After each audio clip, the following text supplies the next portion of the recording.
Hello and welcome to RP study points. नमस्कार दोस्तों, मैं रविंद्र और आपका आरपी स्टडी पॉइंट में स्वागत करता हूं। दोस्तों आज के इस वीडियो में महत्वपूर्ण टॉपिक लेके आया हूं। दोस्तों आज की इस वीडियो में 10th NCERT का जो साइंस का एक्सप्लेनर है, ये अध्याय नंबर 8 लेके आया हूँ, जिसमें जीव जनन कैसे करते हैं। दोस्तों मोस्ट इम्पॉर्टेंट है दोस्तों सभी क्वेश्चन। दोस्तों आरआरसी ग्रुप डी में डायरेक्ट इसी एक्सप्लेनर से क्वेश्चन पूछे जा रहे हैं। दोस्तों ये ही क्वेश्चन डायरेक्ट एग्जाम में आ रहे हैं। दोस्तों जितने एनसीईआरटी के टॉपिक है इसी से डायरेक्ट एग्जाम में क्वेश्चन आ रहे हैं। दोस्तों क्वेश्चन स्टार्ट करने से पहले अगर आप हमारे चैनल पे नए हैं तो आप हमारे चैनल को सब्सक्राइब करके बेल आइकन को दबाइए, जिससे आपको लेटेस्ट वीडियो के नोटिफिकेशन प्राप्त होते रहे। दोस्तों अगर आपको वीडियो अच्छा लगा था वीडियो को लाइक जरूर करें। आइए दोस्तों ज़्यादा टाइम ना लेते हुए क्वेश्चन स्टार्ट करते हैं, क्योंकि अभी सभी के पास टाइम की कमी है।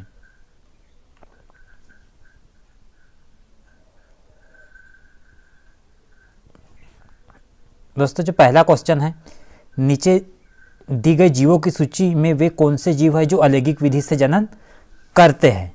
तो दोस्तों जो पहला ऑप्शन है केला भी अलैंगिक विधि से जनन करता है। दोस्तों जो कुत्ता है ये नहीं है, कुत्ता जो है लैंगिक विधि से जनन करता है। अगर ऑप्शन नंबर 3 की बात करें, ईस्ट ये भी अलैंगिक विधि से जनन करता है। ऑप्शन नंबर जो 4 है अमीबा, ये भी अलैंगिक विधि से जनन करता है, इसलिए इसका सही आंसर आ जाएगा ऑप्शन नंबर बी। दोस्तों जो ऑप्शन नंबर जो 2 है ये गलत है, बाकी सभी सही हैं। दोस्तों जो कुत्ता है ये करता है कौन सी विधि से, तो आपको याद रखना लैंगिक विधि से जनन करता है। इसमें 2 युग्मक मिलकर आपस में एक युग्मनज का निर्माण करते हैं। दोस्तों जाइगोट्स का निर्माण करते हैं, इसलिए इसका सही आंसर आ जाएगा ऑप्शन नंबर बी, जिसमें 2 गलत है बाकी सभी सही हैं।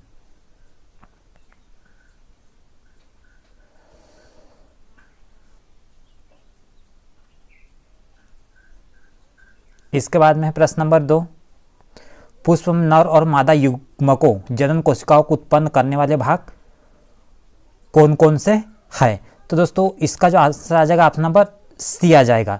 जो परागकोश है और अंडाशय है, ये नर और मादा युग्मक जनन कोशिकाओं को उत्पन्न करने वाले भाग है। दोस्तों उत्पन्न करने वाले भाग है, वो ये नहीं पूछा जाएगा कि इसमें नर जनन अंग कौन सा है, मादा जनन अंग कौन सा है। दोस्तों अगर हम बात करें कि नर जनन अंग कौन सा है, तो जो पुमंग है, पुमंग ये नर जनन अंग है। दोस्तों अगर मादा जनन अंग की बात करें तो जायांग, यह है मादा जनन अंग। और उत्पन्न करने वाले भाग कौन कौन से, तो परागकोश और अंडाशय। दोस्तों एक सीक्वेंस दिया है, इस सीक्वेंस में आपको जमाना है। प्रश्न नंबर 3 है, एक पुष्प में लैंगिक जनन की परिघटनाओं का सही क्रम निम्नलिखित में से कौन सा है। इसमें सही क्रम है ये बताना है। दोस्तों सबसे पहले होता है परागन, परागन के बाद होता है निषेचन, निषेचन के बाद होता है, इसलिए सही आंसर आ जाएगा ऑप्शन नंबर सी सही आंसर आ जाएगा। परागन होता है, परागन के बाद निषेचन होता है, इसका भ्रूण होता है और फिर होता है नवोद्भीत। ये एकदम सीक्वेंस है। दोस्तों कभी कभी सीक्वेंस जमाने के लिए भी आ जाता है, तो इसलिए आपको सीक्वेंस से याद रखना। सबसे पहले परागन होता है, फिर निषेचन, भ्रूण और नवोद्भीत।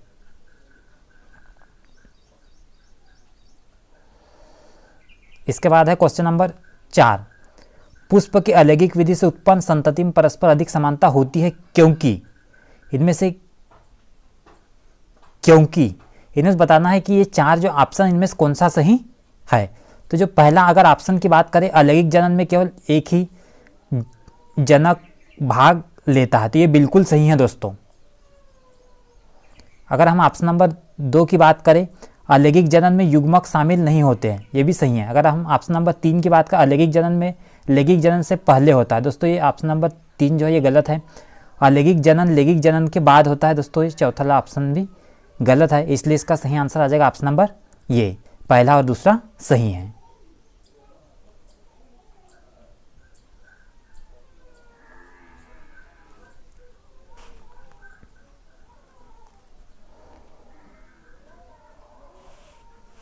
इसके बाद क्वेश्चन नंबर 5 है, जनकों से संतति में संप्रेषित होने वाले लक्षण किसमें विद्यमान होते हैं। तो इसका सही आंसर आ जाएगा ऑप्शन नंबर डी, जो जीन में होते हैं, जनकों संतति में संप्रेषित होने वाले लक्षण। इसके बाद में क्वेश्चन नंबर 6, जनकों संतति में संप्रेषित होने वाले लक्षण क्या प्रदर्शित करते हैं? तो इसका सही आंसर आ जाएगा ऑप्शन नंबर सी, जनकों के साथ समानताएं और विविधताएं। ऑप्शन नंबर सी का सही आंसर आ जाएगा। इसके बाद नेक्स्ट क्वेश्चन है क्वेश्चन नंबर 7, अमीबा, स्पायरोगारा और ईस्ट में जनन की सामान्य विशेषता क्या होती है? अमीबा, स्पायरोगारा और ईस्ट में जनन की सामान्य विशेषता क्या होती है? तो अगर हम पहले ऑप्शन की बात करें तो ये अलैंगिक रूप से जन्म करते, बिल्कुल सही है। ये सभी एक कोशिकी है, तो ये गलत है। दूसरा वाला गलत है। अगर तीसरे ऑप्शन की बात करें, ये केवल लैंगिक रूप से जन्म करते, ये भी गलत है। अगर हम चौथे ऑप्शन की बात करें, ये सभी बहुकोषीय, ये भी गलत है। इसका सही आंसर आ जाएगा ऑप्शन नंबर ये, इसका सही आंसर आ जाएगा। इसके बाद नेक्स्ट क्वेश्चन है क्वेश्चन नंबर 8, स्पायरोगारा में अलैंगिक जनन किसके द्वारा होता है? इसका अगर हम पहले ऑप्शन की बात करें, तंतुओं को छोटे छोटे टुकड़े में तोड़कर, ये सही है। अगर ऑप्शन नंबर बी की बात करें, एक कोशिका का दो कोशिका में विभाजित होना, तो ये भी ऑप्शन नंबर 2 बिल्कुल गलत है। एक कोशिका का अनेक कोशिका में विभाजित होना, ये भी गलत है। अगर ऑप्शन नंबर डी की बात करें, पुरानी कोशिका और नई कोशिका का बनना, ये भी गलत, इसलिए सही आंसर आ जाएगा ऑप्शन नंबर ए, सही आंसर आ जाएगा 8वें का।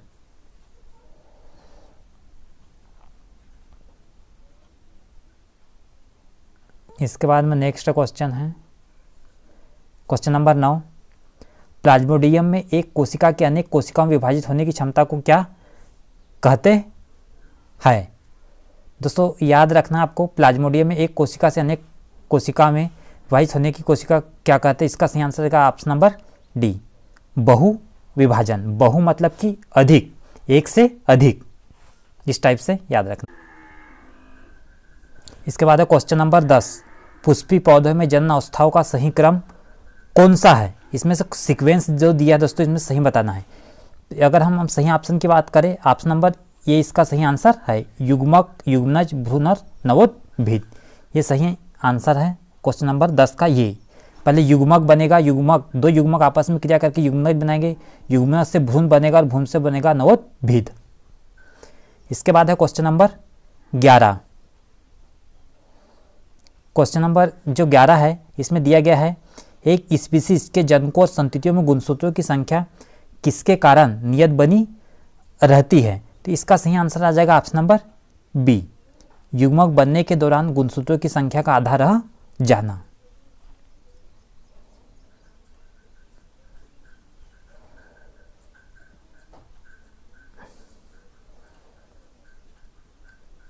इसके बाद में है क्वेश्चन नंबर 12, राइजोपस में उन नलिकाकार सूत्र जैसी संरचना को क्या कहते हैं जिन पर बीजाणुधानियां लगी होती है? इसका सही आंसर आ जाएगा ऑप्शन नंबर बी, हाइफे कहते हैं उनको, राइजोपस में नलिकाकार सूत्र जैसी संरचना को। इसके बाद नेक्स्ट क्वेश्चन है, कायिक प्रवर्धन द्वारा नए पौधे निम्नलिखित में से किससे बनते हैं? इसका सही आंसर आ जाएगा option number B, option number B आ जाएगा सही, तना, जड़ें और पत्तियां से नए पौधे बनते कायिक प्रवर्धन के द्वारा। ऑप्शन नंबर बी सही आंसर आ जाएगा, तना, जड़ें और पत्तियां।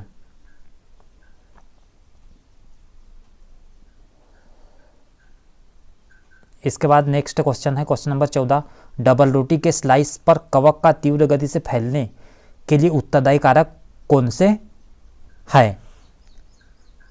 अगर हम ऑप्शन नंबर ए की बात करें, बड़ी संख्या में बीजाणुओं का होना सही है। ऑप्शन नंबर 2 की बात करें, डबल रोटी में नमी और पोषकों की उपलब्धता, ये भी सही है। अगर हम ऑप्शन नंबर 3 की बात करें, नलिकाकार शाखित हाइफे की मौजूदगी, ये तीसरा नंबर ऑप्शन गलत है। चौथा अगर आपकी बात करें, गोलाकार बीजाणुधानियां का निर्माण, चौथा वाला भी गलत है, इसलिए सही आंसर आ जाएगा पहला और दूसरा। ऑप्शन नंबर ये जो इसका जो है सही आंसर है क्वेश्चन नंबर 14 का।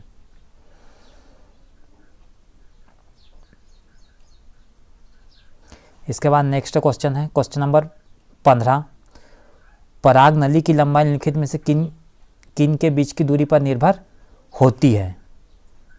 तो दोस्तों इसका सही आंसर आ जाएगा ऑप्शन नंबर बी, वर्तिकाग्र की ऊपरी सतह पर परागकण और बीजांड पर निर्भर करती है परागनली की लंबाई।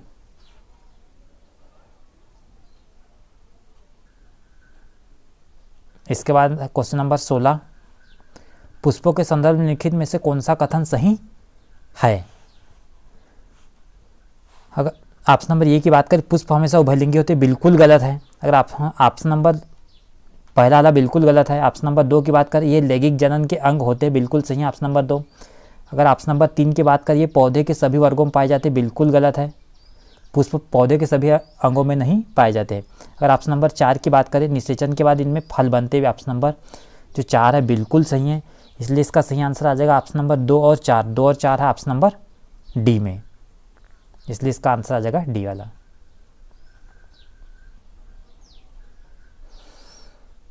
इसके बाद है क्वेश्चन नंबर 17, एकलिंगी पुष्पों के संदर्भ में निम्नलिखित कथनों में से कौन सा कथन सही है? इनमें से कौन सा सही है ये बताना है। ऑप्शन नंबर ए की बात करें, इनमें पुंकेसर और स्त्रीकेसर दोनों होते हैं।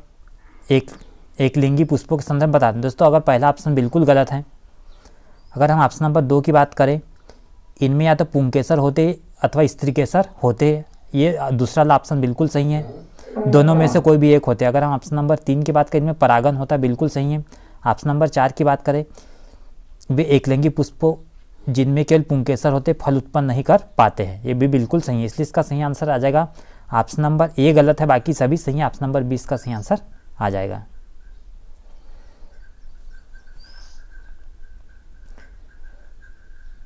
इसके बाद में क्वेश्चन नंबर 18, पुष्पी पौधों के संदर्भ में लैंगिक जनन के बारे में लिखित कथनों में से कौन सा कथन सही है? इनमें से कौन सा कथन सही है ये बताना है। ऑप्शन नंबर ए की बात करें, इसे 2 प्रकार की युग्मकों की आवश्यकता होती, बिल्कुल सही है। ऑप्शन नंबर बी की बात करें, निषेचन एक अनिवार्य घटना है, बिल्कुल भी सही है। ऑप्शन नंबर 3 की बात करें, इसके फलस्वरूप हमेशा ही युग्मनज बनता है, बिल्कुल सही है। ऑप्शन नंबर अगर 4 की बात करें, इनमें बनने वाली संतति क्लोन होती, बिल्कुल ये गलत है, इसलिए इसका सही आंसर आ जाएगा ऑप्शन नंबर सी। पहला, दूसरा और तीसरा सही है, बाकी गलत है, चौथा वाला गलत है। इसके बाद क्वेश्चन नंबर 19, चित्र में 8.1 में ABC किस क्रम में होते हैं? एक क्रम दिए है ABC, ये बताना है कि क्रम में कौन सा सही है। तो दोस्तों ये जो है ये वाला, इसको हम बोलते हैं प्राकुर, जो बी है इसको हम बोलते हैं बीजपत्र, और जो सी है इसको बोलते हैं मूलांकुर, इसलिए इसका सही आंसर आ जाएगा ऑप्शन नंबर सी, प्रांकुर, बीजपत्र और मूलांकुर।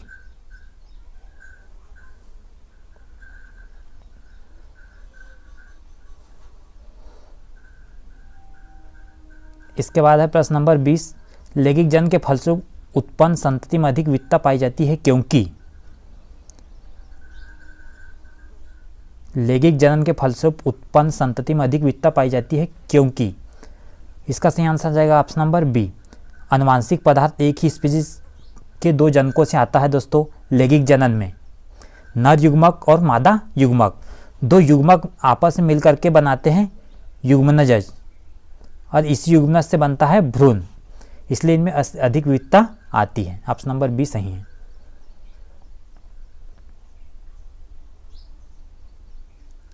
इसके बाद है क्वेश्चन नंबर 21, जीवधारियों के लिए जनन करना अनिवार्य है ताकि? ऑप्शन नंबर ए, व्यष्टि जीवित बना रहे, ये बिल्कुल गलत है। ऑप्शन नंबर अगर बी की बात करें, वे अपनी ऊर्जा आवश्यकता की पूर्ति कर सके, बिल्कुल गलत है। ऑप्शन नंबर सी, वृद्धि को बनाए रखे, ये भी गलत है, इसलिए सही इसका आंसर आ जाएगा ऑप्शन नंबर डी, पीढ़ी दर पीढ़ी स्पीसीज की निरंतरता को बनाए रखने के लिए।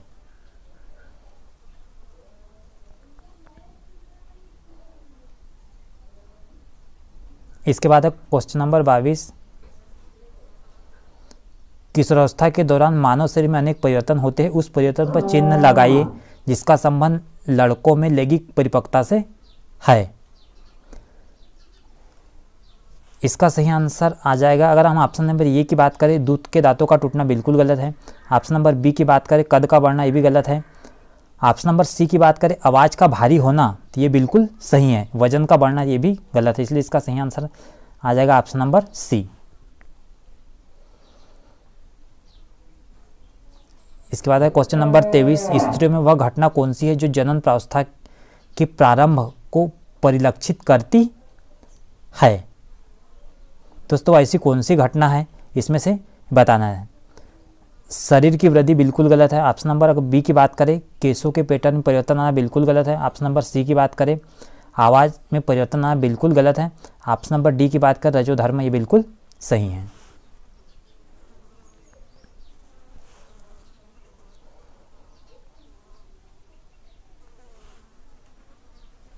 इसके बाद है question number 24,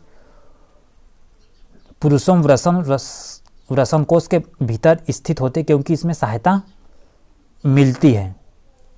option number B, शुक्राणु बनने में। दोस्तों वृषण जो है मानव में 2 वृषण होते हैं जो बाहर लटकते रहते हैं। इनका जो प्रमुख कार्य है शुक्राणु का निर्माण करना। दोस्तों वृषण बाहर इसलिए होते हैं क्योंकि इनका तापमान के कारण ये बाहर होते हैं।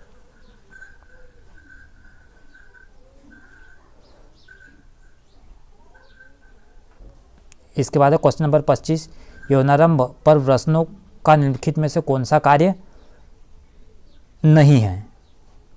ऑप्शन नंबर ए की बात करें, जनन कोशिका का निर्माण बिल्कुल सही है। ऑप्शन नंबर बी, टेस्टोस्टेरोन का स्राव बिल्कुल सही है। अगर ऑप्शन नंबर 3 की बात करें, अपरा का विकास, ये बिल्कुल गलत है। ऑप्शन नंबर 4 की बात करें, एस्ट्रोजन का स्राव, ये भी गलत है। इसलिए इसका सही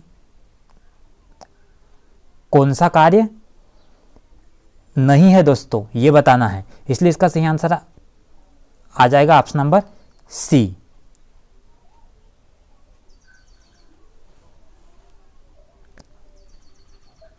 दोस्तों एक क्वेश्चन फिर से देखिए, यौनावस्था पर वृषणों का निम्नलिखित में से कौन सा कार्य नहीं है। ऑप्शन नंबर ये, जनन कोशिका का निर्माण बिल्कुल सही है। ऑप्शन नंबर जो 2 है, टेस्टोस्टेरोन का स्राव, ये भी सही है। और जो अपरा का विकास ये नहीं है। और ऑप्शन नंबर जो 4 है, एस्ट्रोजन का स्राव, ये नहीं है। तो इसलिए इसका सही आंसर आ जाएगा ऑप्शन नंबर सी। कौन सा नहीं है यही बताना था।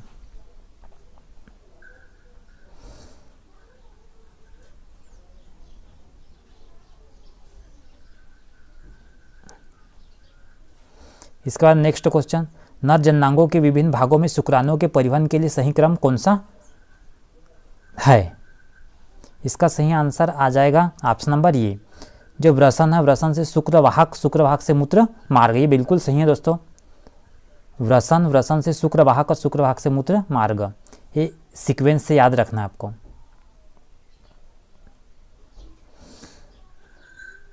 इसके बाद है क्वेश्चन नंबर 27, निम्नलिखित में से कौन सा रोग यौन संचारित नहीं है। ऑप्शन नंबर ये जो सिफिलिस है, ये भी यौन संचारित अंग है जो कि पेनिस को प्रभावित करता है। ऑप्शन नंबर बी जो है हेपेटाइटिस दोस्तों, ये यौन संचारित रोग नहीं है। Option number C HIV human immunity virus है। एड्स, ये भी यौन संचारित रोग है। ऑप्शन नंबर जो गोनोरिया है, ये भी सुजाक, ये भी है यौन संचारित रोग, इसलिए इसका सही आंसर आ जाएगा ऑप्शन नंबर बी। तो दोस्तों ये हमने देखा NCERT के महत्वपूर्ण क्वेश्चन। दोस्तों इसी तरह के वीडियो के लिए अगर आप हमारे चैनल पर नए हैं तो आप हमारे चैनल को सब्सक्राइब करें। दोस्तों मैं इसी तरह के हर साइंस के 11 और 10th एक्सप्लेनर के पूरे क्वेश्चन कराऊंगा। दोस्तों आज की इस वीडियो में बस इतना ही। वीडियो देखने के लिए थैंक यू वेरी मच। अगर वीडियो पसंद आए तो वीडियो को ज़्यादा से ज़्यादा लाइक करें।